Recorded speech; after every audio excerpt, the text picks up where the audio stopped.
Napaka-charming talaga ng nature-inspired garden resort na to dito sa Amadeo, Tagaytay. Marami siyang mga dining areas at heated ang swimming pool. Kaya kahit malamig dito sa Tagaytay, okay lang. Ito naman ang 2-story cabana. Dito sa ground floor, pwedeng matulog ang isang tao. Sa second floor, pwede ring isa pang tao.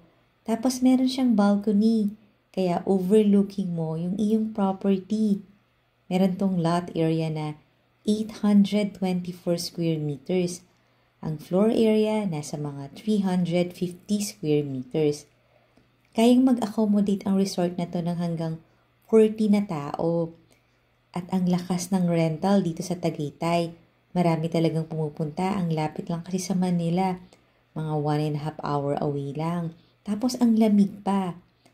At ayan naman yung another alfresco dining. Ito na yung pinaka main house.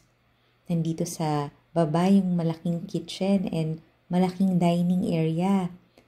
Meron din yung spacious na ground floor bedroom na ginagamit nila ngayon as storage. Ito na yung second floor at ito yung first bedroom.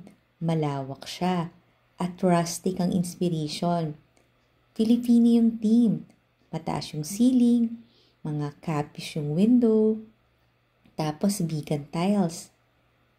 Ito yung bathroom. Fully furnished to. Lahat ng nakikita nyo kasama na except lang yung mga personal collection na painting ng may-ari. Punta tayo sa master bedroom. Ang lapit lang din ito sa main road kaya highly accessible. Ito yung master bedroom. May sarili siyang bathroom. At meron din siyang malaking balcony.